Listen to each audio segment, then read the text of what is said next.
नमस्कार दोस्तों, मैं हूं रंजन और आप देख रहे हैं द नॉलेज वर्ल्ड, जिसमें हम लूसेंट बुक का आज सेकेंड डे में पढ़ेंगे आज खिलजी वंश को।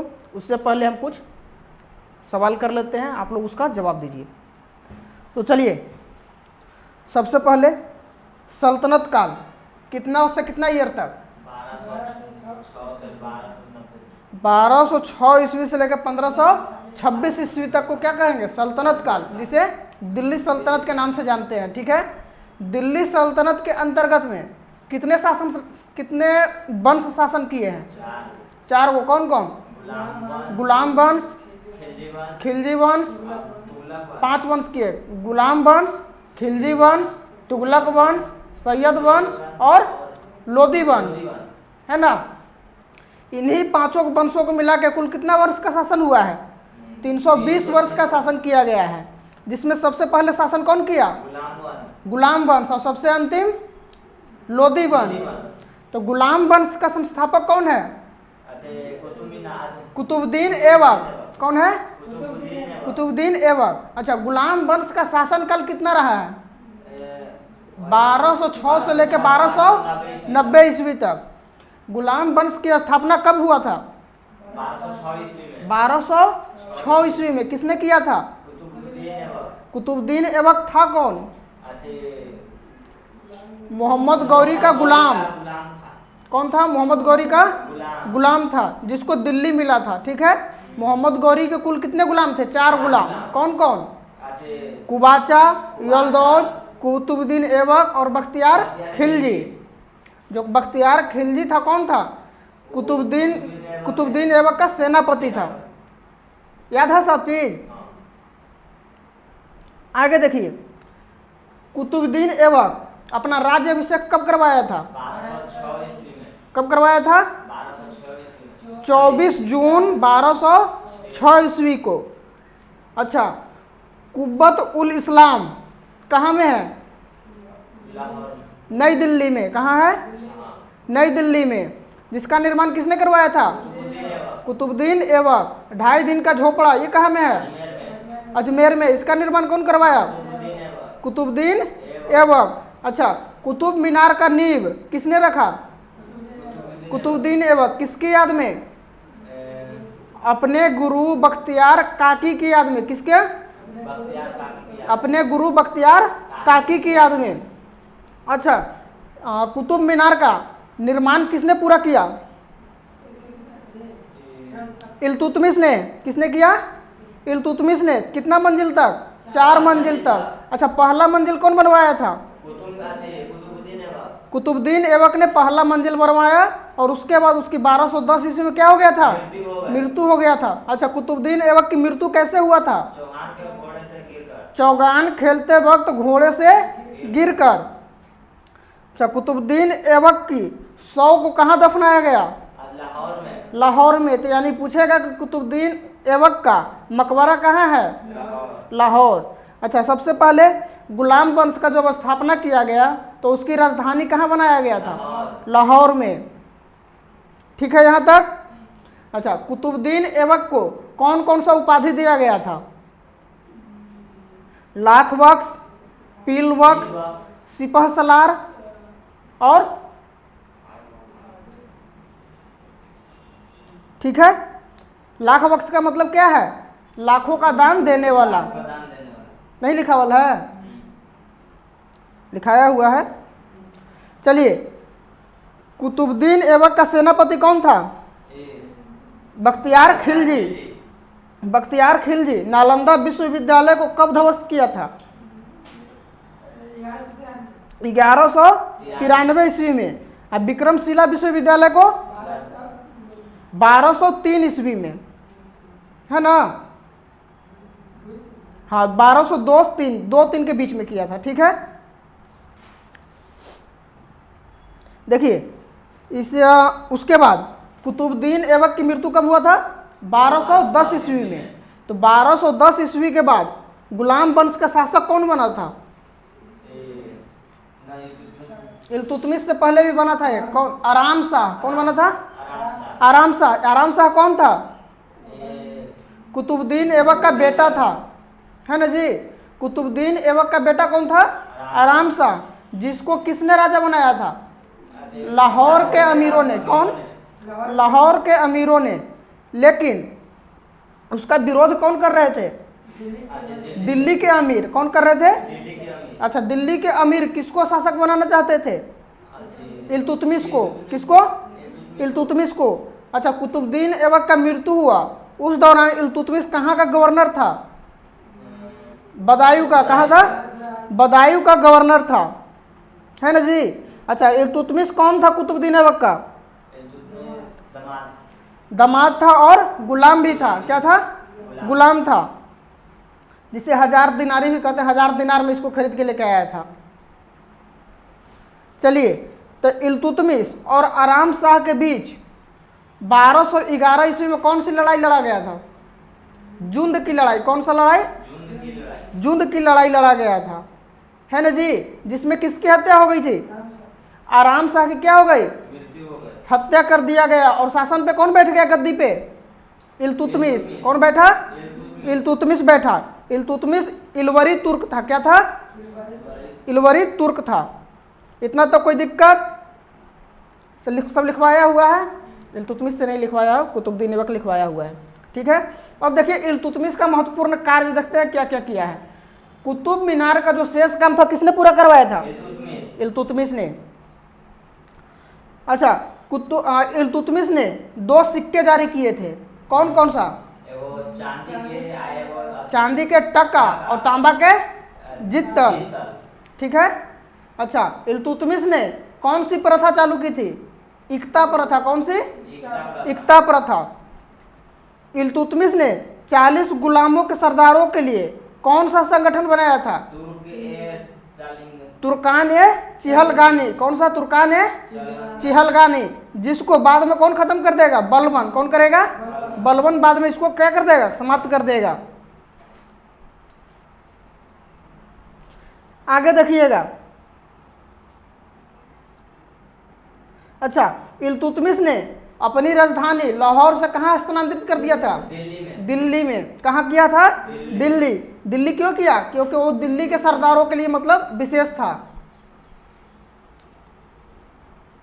चलिए, इल्तुतमिश ने खुद को खलीफा का पद घोषित किया था। किसकी मदद से? बगदाद के खलीफा की सहायता से। इल्तुतमिश की मृत्यु कब हुई? 1236 ईस्वी में। कब हुआ? अच्छा, देखिए इल्तुतमिश की मृत्यु के बाद गद्दी पर कौन बैठा था? रुकनुद्दीन फिरोज। कौन बैठा था?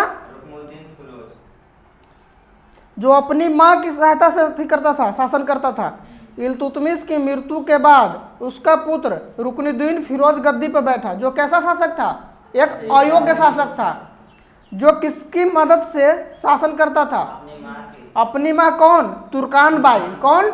तुर्कान बाई की सहायता से वो शासन करता था। कोई दिक्कत यहाँ तक? शाह तुर्कान जो थी उसके मतलब उससे परेशान होके कौन? तुर्क के जो अमीर थे। कौन थे? तुर्क के जो अमीर थे वो रुकनुद्दीन फिरोज को हटाकर किसको गद्दी पर लाना चाहते थे? रजिया सुल्तान को। किसको? रजिया सुल्तान को। तो अगला गद्दी पर कौन बैठेगा? रजिया सुल्तान। रजिया सुल्तान कब तक बैठेगी? 1236 से 1240 ईस्वी तक। 1236 ईस्वी में कौन बैठी गद्दी पे? रजिया सुल्तान। रजिया सुल्तान कौन थी? प्रथम मुस्लिम शासिका। कौन थी? और कुतुबुद्दीन थी इल्तुतमिश की बेटी थी। कौन थी? इल्तुतमिश की बेटी थी। अच्छा, रजिया दरबार में क्या पहन के आती थी? टोपी और कुल्हा। क्या चीज? चोंगा और कुल्हा। चोंगा बोलते थे किसको? काबा को। चोंगा मतलब क्या है? काबा। और कुल्हा मतलब टोपी। इसको पहन के क्या आता था? वो दरबार में आती थी, है ना जी। यानी कि रजिया ने पर्दा प्रथा को क्या किया? त्याग दिया और चोंगा और कुल्हा पहन के दरबार में आने लगी। अच्छा, रजिया सुल्तान ने अमीर ए आखुर किसको नियुक्त किया था? जमालुद्दीन याकूत को। किसको? रजिया ने अमीर ए आखुर यानी कि घोड़ों के सरदार किसको नियुक्त किया था? याकूत को। किसको याद रखना है? याकूत को। अच्छा, तुर्क लोग रजिया का विरोध क्यों करने लगे थे? क्योंकि गैर तुर्कों को सामंत बनाने लगी थी, मतलब जो राज दरबार था वहाँ पे तुर्क लोगों को न बैठा करके गैर तुर्कों को भी बैठाने लगी थी। इसी का विरोध किसने किया था? तुर्क लोगों ने। क्या? तुर्क अमीरों ने क्या किया? विरोध किया और उसे क्या कर लिया गया? बंदी बना लिया गया। किसको? रजिया सुल्तान को। और बंदी बनाकर गद्दी पर किससे बैठाया गया दोबारा? बहराम शाह को गद्दी पर बैठाया गया। उसके बाद किसको बैठाया गया? बहराम शाह को। लेकिन देखिए, जेल में जब वो बंदी थी तो रजिया ने अल्तुनिया को विवाह का प्रस्ताव दिया। किसको दिया? विवाह को प्रस्ताव दिया और सोच रही थी कि विवाह करके फिर से गद्दी प्राप्त करने का प्रयास करेंगे, लेकिन वो क्या रही? असफल रही। उसी दौरान रजिया की हत्या कब किया गया था? 1240 ईस्वी में। 13 अक्टूबर 1240 को उसकी हत्या किसने की? डाकुओं ने किया। कहाँ में? कैथल के पास एक जगह, कैथल के पास जगह पे उसकी हत्या किसने की? डाकुओं ने कर दी। यहाँ तक कोई दिक्कत? रिवीजन अच्छा चल रहा है ना? आगे देखिए, उसके बाद बहराम शाह को भी बंदी बना लिया गया और उसकी हत्या कर दिया गया। उसके बाद दिल्ली के सुल्तान कौन बने? मतलब बहराम शाह का शासनकाल ज़्यादा नहीं रहा, मात्र 2 साल का या 1.5 साल का। ठीक है, तो सबसे पहले कौन आया? कुतुबुद्दीन ऐबक। उसके बाद इल्तुतमिश, कुतुबुद्दीन ऐबक, आराम शाह, इल्तुतमिश, फिर रुकनुद्दीन फिरोज, उसके बाद रजिया सुल्तान, उसके बाद बहराम शाह, उसके बाद मसूद शाह। कौन आया? मसूद शाह। 1200 कब आया था? 1242 ईस्वी में, है ना जी। उसके बाद बलबन ने षड्यंत्र द्वारा 1246 ईस्वी में मसूद शाह को सुल्तान के पद से हटाकर किसको बनाया? नसरुद्दीन महमूद को। यानी कि किसको? मसूद शाह के बाद गद्दी पे कौन बैठा? नसरुद्दीन महमूद। नसरुद्दीन महमूद टोपी सीकर अपना गुजारा बसारा करता था। क्या करता था? और नसरुद्दीन महमूद का विवाह किससे हुआ था? बलबन की पुत्री से। किससे? बलबन की पुत्री से। अच्छा, बलबन का वास्तविक नाम क्या था? बहाउद्दीन। क्या था? बहाउद्दीन। नहीं मिल रहा है ये? लाइन से एकदम चल रहा है, लाइन से बुक में देखते जाओ। लूसेंट बुक में लाइन से सारा चीज कराया जा रहा है, तो लाइन से देखते जाए। अच्छा देखिए, बलबन किसका था गुलाम? बलबन इल्तुतमिश का गुलाम था। यानी कि जो चहलगानी सिस्टम जो बनाया गया था उसमें एक सरदार कौन था? बलबन। इल्तुतमिश को बलबन ने ही चहलगानी सिस्टम बनाने के लिए कहा था, और जो कि बाद में जाके बलबन ने ही इसको नष्ट कर दिया। इसके पीछे का कहानी ये कहा जाता है कि जैसे बलबन क्या हुआ था, तुर्क सरदारों में से तोड़ फोड़ कर दिया था, उसको मतलब विरोध में गया था। तो वो सोच रहा था कि अगर बाद में रहेगा तो ये हम पर क्या करेगा? आक्रमण कर सकता है। इसी कारण इसको खत्म कर देते हैं। तो इसी कारण वो बलबन ने खत्म किया था। तो तुर्कान या चहलगानी का विनाश कौन किया? बलबन ने। किसने किया? बलबन ने। अच्छा, बलबन 1266 ईस्वी में गियासुद्दीन बलबन के नाम से कहाँ बैठा? दिल्ली की गद्दी पे बैठा। यानी कि गुलाम वंश का अगला शासक कौन बन गया? बलबन बन गया। किसको हटा के? नसरुद्दीन महमूद को हटा के, है ना जी। बलबन 1236 में दिल्ली पे बैठा। इन्होंने यह मंगोलों से आक्रमण, मंगोल के आक्रमण से दिल्ली की रक्षा की। अच्छा, सबसे पहले मंगोल का आक्रमण गुलाम वंश में किसके शासनकाल में हुआ था? कल बताए थे हम, बहराम शाह के। बहराम शाह के शासनकाल में सर्वप्रथम मंगोलों ने आक्रमण किया था, है ना जी।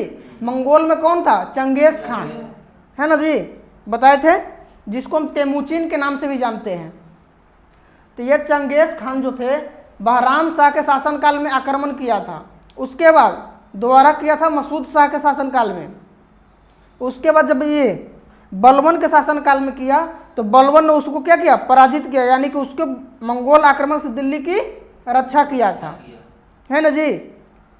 अच्छा, बलबन ने कौन सा नगर बसाया था? सीरी नामक नगर बसाया था। बलबन ने कौन सा नगर बसाया था? श्रीनगर। कौन? सीरी। अच्छा, राज दरबार में बलबन ने कौन सी प्रथा की शुरुआत की? सिजदा और पैबोस। सिजदा और पैबोस, यानी कि बलबन ने सिजदा एंड पैबोस की प्रथा शुरू की। अच्छा, बलबन ने फारसी रीति रिवाज के अनुसार कौन सा नव वर्ष शुरू किया था?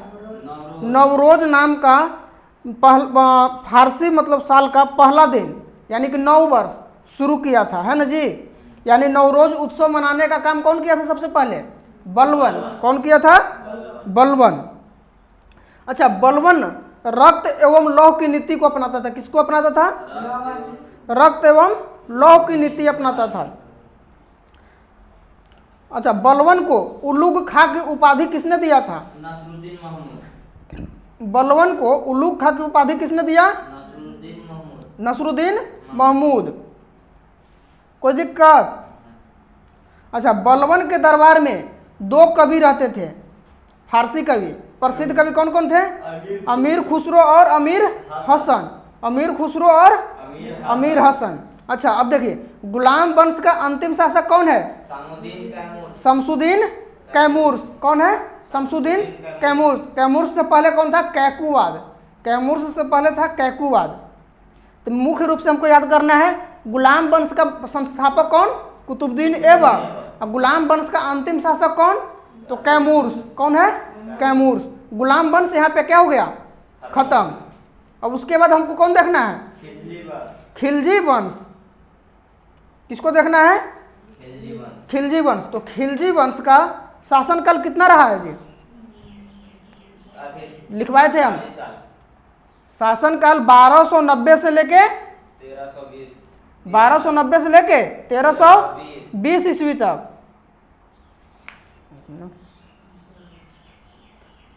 बतावल है साहब? चलिए, खिलजी वंश का शासनकाल जो है सबसे छोटा शासनकाल माना जाता है इसी को। खिलजी वंश का शासनकाल जो है सबसे छोटा शासनकाल माना जाता है।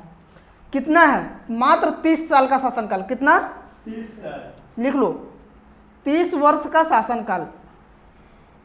उसमें से पेन दो तो, बोलो कॉपिया में।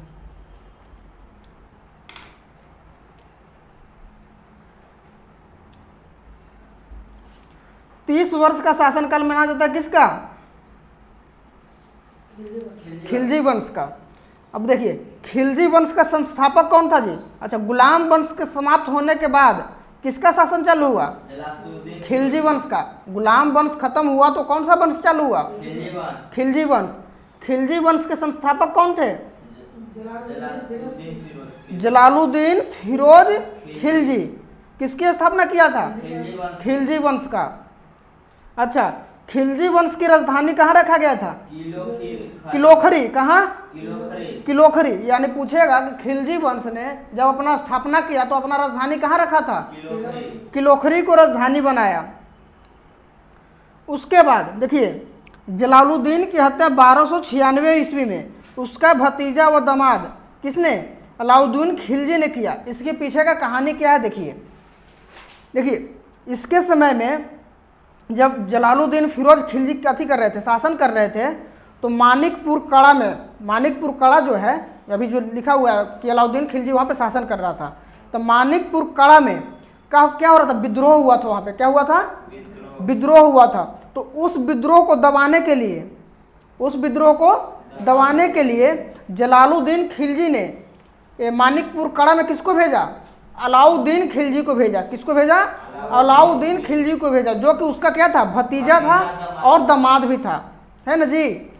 तो मानिकपुर कड़ा में जो विद्रोह हो रहा था, तो उस विद्रोह को दबाने के लिए किसको भेजा? अलाउद्दीन खिलजी को। और वहाँ पे उन्होंने क्या किया? विद्रोह को दबा दिया।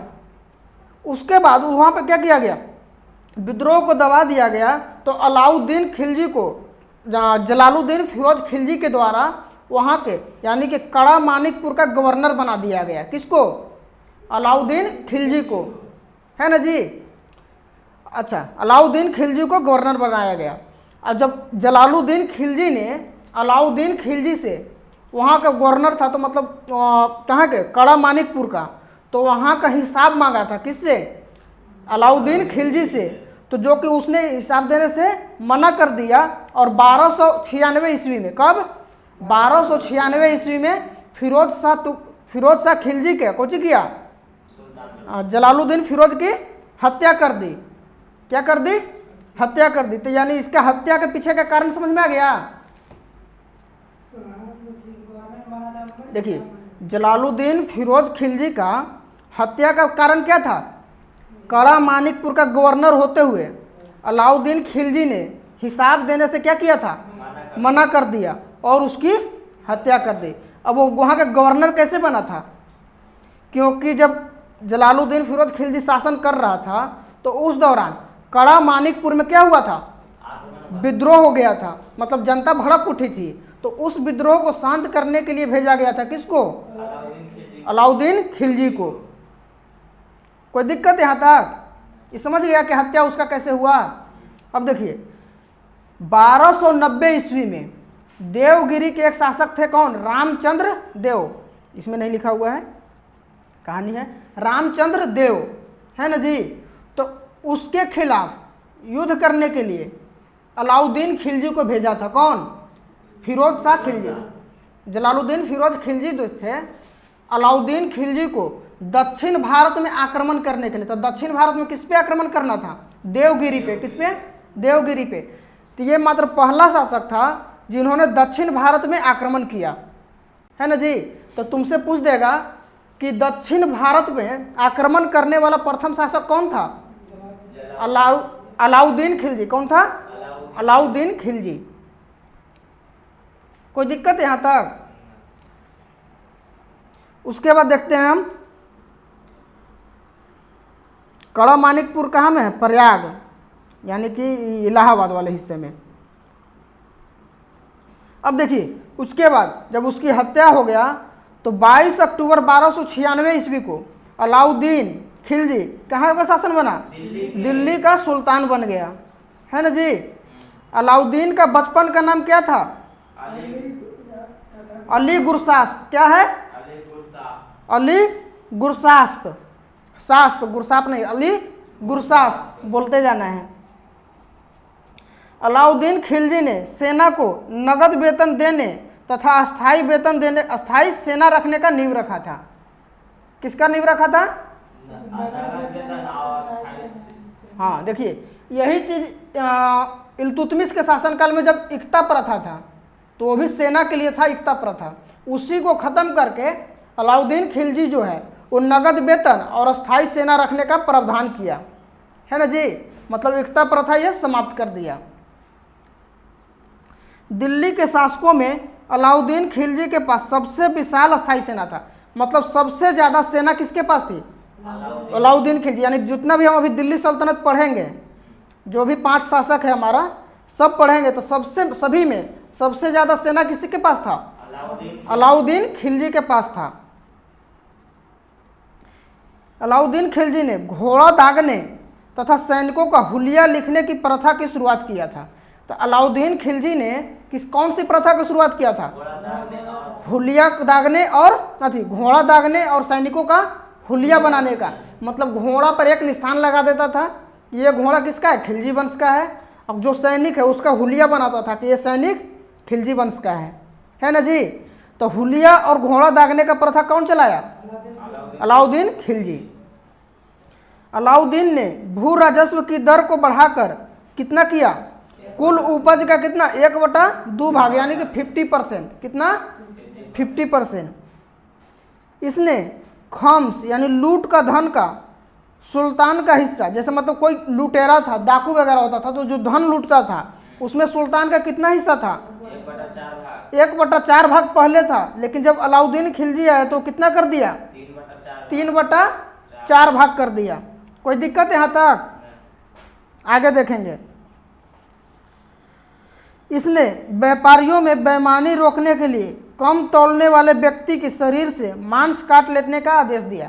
देखिए, अलाउद्दीन खिलजी में इतना कड़ा प्रावधान था कि अगर कोई व्यापारी किसी को सामान कम देता है तो क्या किया जाएगा? जो व्यापारी है उसके शरीर से मांस काट कर उसको बराबर में दे दिया जाएगा। मान लीजिए कि हम 100 ग्राम कम किए, किसी को वजन 100 ग्राम कम दिए, तो हम दे रहे हैं तो हमारा मान से 100 ग्राम काट के उसको दे दिया जाएगा। ये प्रावधान था उसको।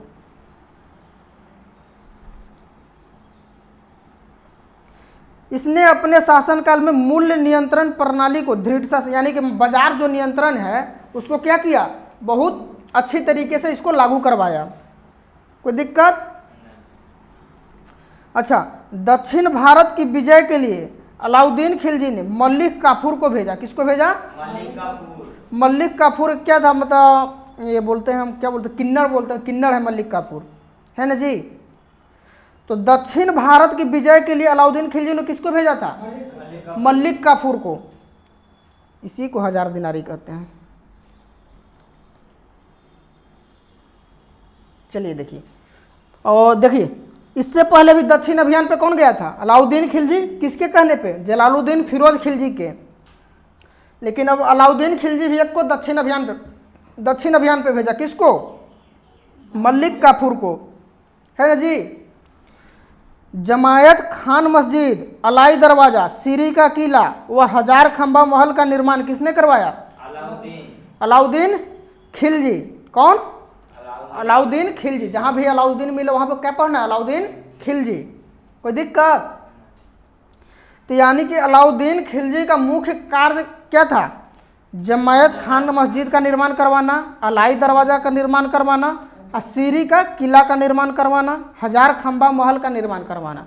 तो तुमसे एग्जाम में पूछेगा श्रीनगर को कौन बसाया था? गड़बड़ा गया सब। बलबन। इससे पहले पढ़े थे, बलबन ने सीरी नामक नगर को बसाया था, और उसी नगर में सीरी का किला कौन बनाने का काम किया? अलाउद्दीन खिलजी ने। तो पूछेगा सीरी का किला, तो कौन? अलाउद्दीन खिलजी। पूछेगा श्रीनगर, बलबन। अच्छा, 1000 खंबा महल का निर्माण कौन करवाया? अलाउद्दीन खिलजी। चलिए ठीक है। अलाई दरवाजा का निर्माण कौन करवाया? इस्लामी। अलाई दरवाजा का निर्माण कौन करवाया? अलाउद्दीन खिलजी। सुनो, ध्यान से सुनो, उसके बाद बोलना है। अलाई दरवाजा को इस्लामी वास्तुकला का रत्न कहा जाता है। ठीक है, एग्जाम में नहीं उतना पूछता है। दैवी अधिकार के सिद्धांत को अलाउद्दीन ने चलाया। कोई दिक्कत नहीं। देखिए, अलाउद्दीन खिलजी ने स्वयं को किस उपाधि से धारण किया था? तो सिकंदर ए सानी। कौन सा उपाधि लिया था? सिकंदर ए सानी की उपाधि लिया था। अलाउद्दीन ने मलिक याकूब को दीवान ए रियासत क्या दिया, बनाया? अलाउद्दीन ने मलिक याकूब को क्या बनाया? दीवान ए रियासत। अब देखिए, दीवान ए रियासत क्या था? दीवान ए रियासत क्या था? तो देखिए यहाँ पे बाजार नियंत्रण करने के लिए अलाउद्दीन खिलजी द्वारा बनाए जाने वाले नवीन पद कौन कौन है? तो दीवान ए रियासत, ये क्या था? व्यापारियों पर नियंत्रण करने वाला। कौन? व्यापारियों पर नियंत्रण करने के लिए क्या बनाया? दीवान ए रियासत, जिससे क्या होता था? बाजार नियंत्रण किया जाता था, यानी बाजार व्यवस्था को सुधारा गया था। सहना ए मंडी, बाजार में बाजार का क्या होता था? अधीक्षक होता था, यानी अधिकारी होता था। बाजार के अधिकारी कौन थे? सहना ए मंडी। अच्छा, बरीद क्या था? बाजार के अंदर घूमकर बाजार को जो निरीक्षण करता था, यानी कि बाजार को जो देखभाल करता था, उसको क्या कहा गया? बरीद। क्या कहा गया? बरीद। अच्छा, गुप्त सूचना प्राप्त करता था कौन? गुप्तचर, या उसको क्या बोलते थे? मुनहियान। मुनहियान, है ना जी। तो बोलेगा कि उसके दरबार में गुप्तचर को क्या कहा जाता था? मुनहियान। क्या? मुनहियान। कोई दिक्कत? चलिए आगे। अलाउद्दीन द्वारा नियुक्त परवना नबीस नामक अधिकारी वस्तुओं को परमिट जारी करता था। अच्छा, कौन वस्तु चलेगा, कौन वस्तु नहीं चलेगा, इसका परमिशन कौन देता था? तो परवना नबीस। कौन देता था? परवना नबीस। अब देखिए, सहना ए मंडी, यहाँ पे क्या होता था, सहना मंडी में खादों का बिक्री खदानों का बिक्री हेतु लाया जाता था, यानी कि बाजार नियंत्रण था। यहाँ पे क्या था, सहना मंडी में बाजार का अधीक्षक होता था, जहाँ पे खादानों का बिक्री हेतु लाया जाता था। किस लिए, यानी कि खाद्य पदार्थ जैसे गेहूं, चावल, आटा, दाल, ये सब जो है कहाँ बिकता था, सहना मंडी में। उसके बाद सराय अदल, यहाँ पे वस्त्र, शक्कर, जड़ी बूटी, मेवा, दीपक का तेल, अन्य निर्मित वस्तु बिकने के लिए आती थी। कहाँ, सराय अदल में कपड़ा बिकता था, जड़ी बूटी बिकता था, मेवा बिकता था, है ना जी। तो ये सब कहाँ बिकता था, सराय अदल में। सराय अदल ये सब क्या है, उसका बाजार है, क्या है, बाजार का नाम है। अलाउद्दीन खिलजी की आर्थिक नीति का व्यापक जानकारी जियाउद्दीन बर्नी की कृति यानी कि पुस्तक किसमें दिया गया, तारीख है फिरोज शाही। यानी पूछेगा तुमसे कि तारीख है फिरोज शाही पुस्तक को किसने लिखा, जियाउद्दीन बर्नी। कौन, जियाउद्दीन बर्नी। यानी कि तारीख है फिरोज शाही पुस्तक के लेखक कौन है, जियाउद्दीन बर्नी। तारीख है फिरोज शाही पुस्तक के लेखक कौन है जी, जियाउद्दीन बर्नी। जिसमें क्या चीज़ लिखा गया है, अलाउद्दीन खिलजी के आर्थिक नीति के बारे में। यानी कि अलाउद्दीन खिलजी के आर्थिक नीति के बारे में किसमें बताया गया है, तारीख फिरोज शाही में बताया गया है। तारीख फिरोज शाही के लेखक कौन है जी, जियाउद्दीन बर्नी। कौन है, बर्नी। आगे देखते हैं हम, खजाइनुल फतूह अमीर खुसरो, रिहला इब्न बतूता एवं फतूहल सालिन इसामी की कृति है। अच्छा देखिए, किसके, यानी ख्वाजिन मुल फतूह अमीर खुसरो जो है इसामी, किसकी है, इसामी की कृति है। किसकी, इसामी की। रिहला इब्न बतूता किसकी पुस्तक है, इसामी की, है ना जी। मूल नियंत्रण को सफल बनाने के लिए मुहतसिब, कुछ मुहतसिब एवं नाजीर की महत्वपूर्ण भूमिका थी।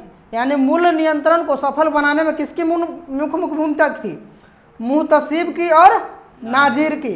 मुहतसिब क्या था, सेंसर बोर्ड था, क्या था, और नाजीर क्या था, नाप तौल का अधिकारी था। राजस्व सुधारों के अंतर्गत अलाउद्दीन ने सर्वप्रथम मिल्क, इनाम एवं वफ के अंतर्गत दी गई भूमि को वापस लेकर उसे खालसा भूमि में बदल दिया।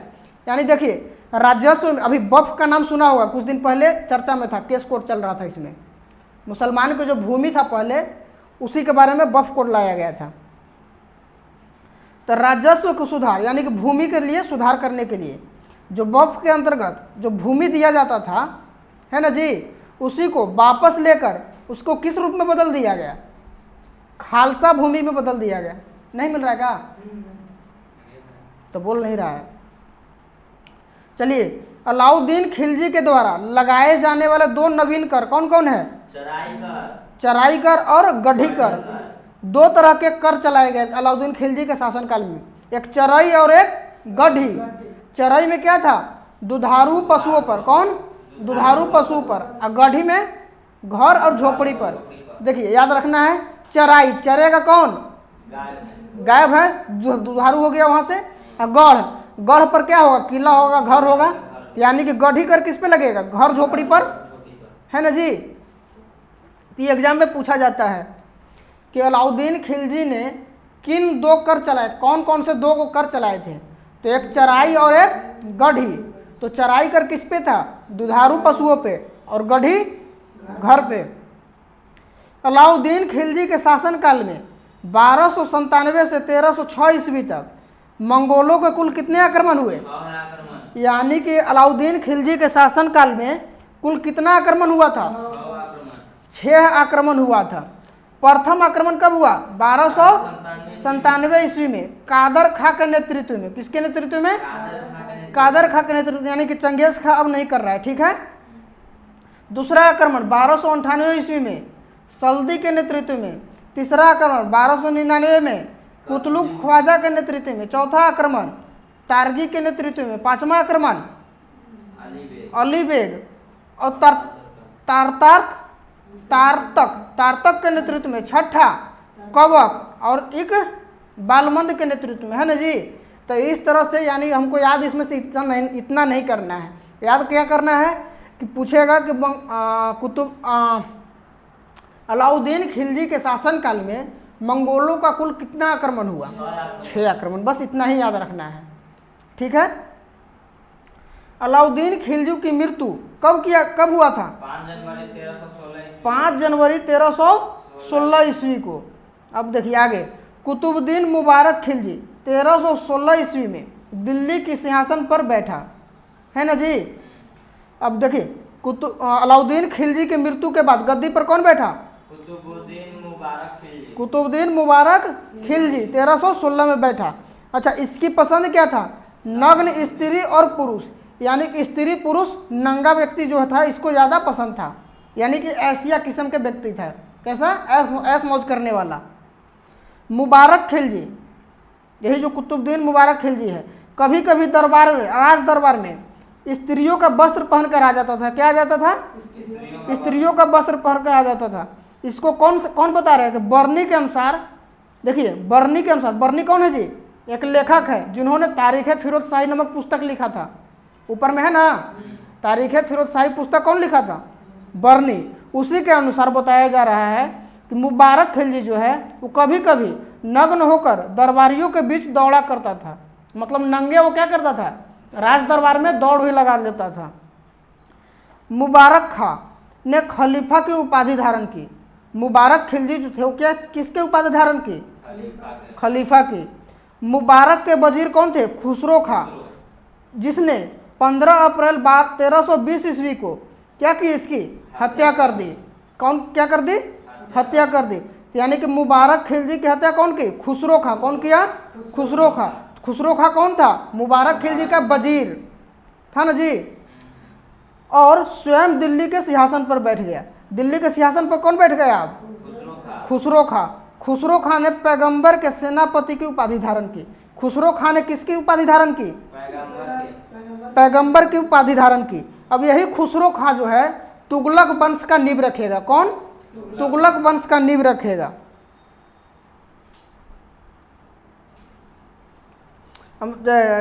खुसरो खां के मतलब जो पराजित करेगा, गाजी मल्लिक नाम से एक व्यक्ति आएगा जो कि खुसरो खां को क्या करेगा?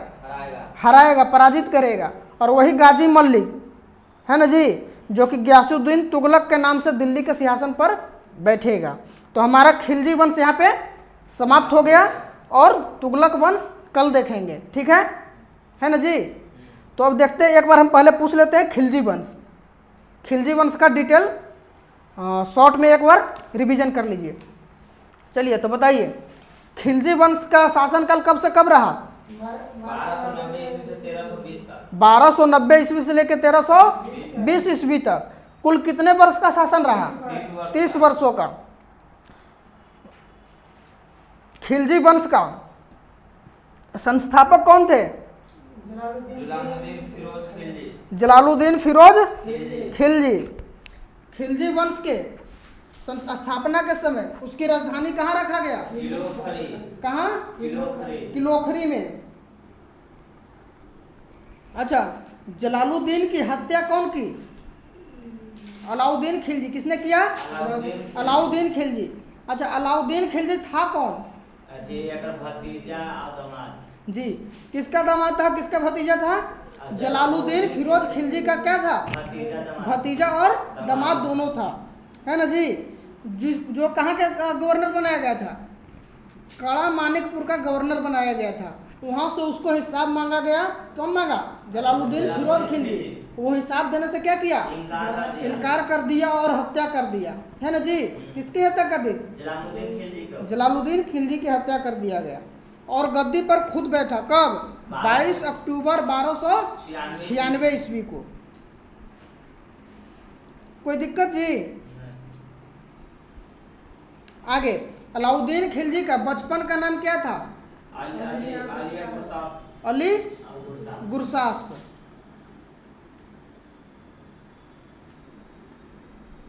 अच्छा, अलाउद्दीन खिलजी का उपनाम क्या था या उपाधि किसका लिया था? सिकंदर या सानी का। किसका? सिकंदर ए सानी का। अच्छा, हुलिया और दागने का प्रथा कौन चलाया था? दागता किसको था? घोड़ा को। और हुलिया किसका बनाता था? सैनिक का। यानी कि अलाउद्दीन खिलजी जो था घोड़ा को दाग देता था और सैनिकों का हुलिया बनाता था। हुलिया मतलब उसका नक्शा बनाता था, मतलब चित्र रूपरेखा देखता था। अच्छा, सबसे ज्यादा अस्थाई सेना किसके शासनकाल में था? अलाउद्दीन खिलजी के शासनकाल में। अच्छा, यह बाजार नियंत्रण प्रणाली और मूल नियंत्रण प्रणाली पे विशेष ध्यान देता था, है ना जी। अच्छा, अलाउद्दीन खिलजी कौन कौन से कर लगाए थे? 2 गो कर, एगो चराई और एक गढ़ी, है ना जी। चराई किस पे लगाया गया था? गाय भैंस पे, यानी कि दुधारू पशुओं पे। और गढ़ी घर झोपड़ी वगैरह पर। चलिए, खम्स किसको कहते हैं? खम्स, खम्स का मतलब क्या था? लूट का धन, है ना जी। खम्स पर कितना वो टैक्स लेता था? 3/4 लेता था, जो कि पहले 1/4 हुआ करता था, उसको 3/4 कर दिया था, है ना जी। अच्छा, अब कृषि पर कितना लेता था? 1/2 भाग। कितना? 1/2। हाँ, कुल उपज जो होता था उस पर 1/2 भाग लेता था वो। ठीक है, तो इस तरह से याद करके आएगा ना कल। चलिए देखिए, इसमें एक और नोट दिया हुआ है। अमीर खुसरो का मूल नाम क्या है? देखिए, एक रेड कलर में ऊपर लिखा हुआ है, खिलजी वंश जहाँ शुरू हुआ था ऊपर में, बड़ा वाला, वही बड़ा वाला ऊपर में। हाँ देखो, अमीर खुसरो का मूल नाम क्या है जी? मोहम्मद हसन। मोहम्मद हसन था, मोहम्मद है। उसका जन्म कहाँ हुआ था? पटियाली में, पश्चिमी उत्तर प्रदेश में, जो कि बदायूं के पास है। खुसरो प्रसिद्ध सूफी संत शेख निजामुद्दीन औलिया के शिष्य थे। पूछेगा, एग्जाम में पूछ देता है कि अमीर खुसरो किसके शिष्य थे? निजामुद्दीन औलिया के शिष्य थे।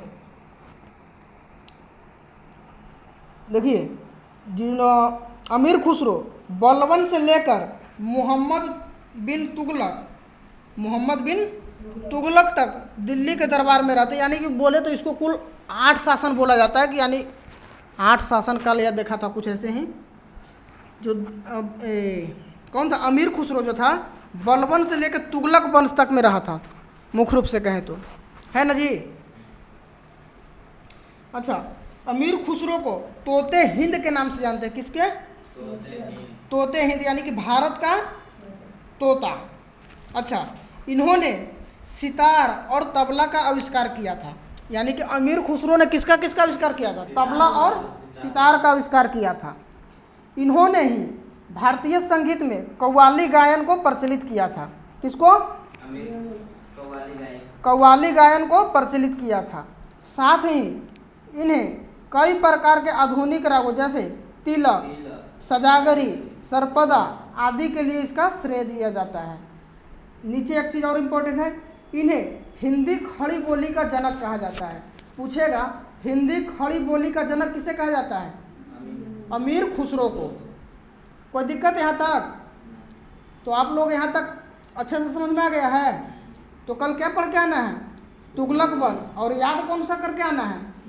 खिलजी वंश और गुलाम वंश, दोनों को याद कर लेना है और तुगलक वंश को पढ़ के आना है, ताकि कल हम जब रिवीजन करवाएं तो अच्छे से जवाब देना है। ठीक है, तो याद करके आइएगा ना। चलिए ठीक है, तो मिलते हैं अगले वीडियो में। तब तक के लिए बने रहिए, देखते रहिए। अगर वीडियो अच्छा लग रहा तो हमारे चैनल को सब्सक्राइब करें और लोगों को शेयर करें। जय हिंद, जय भारत।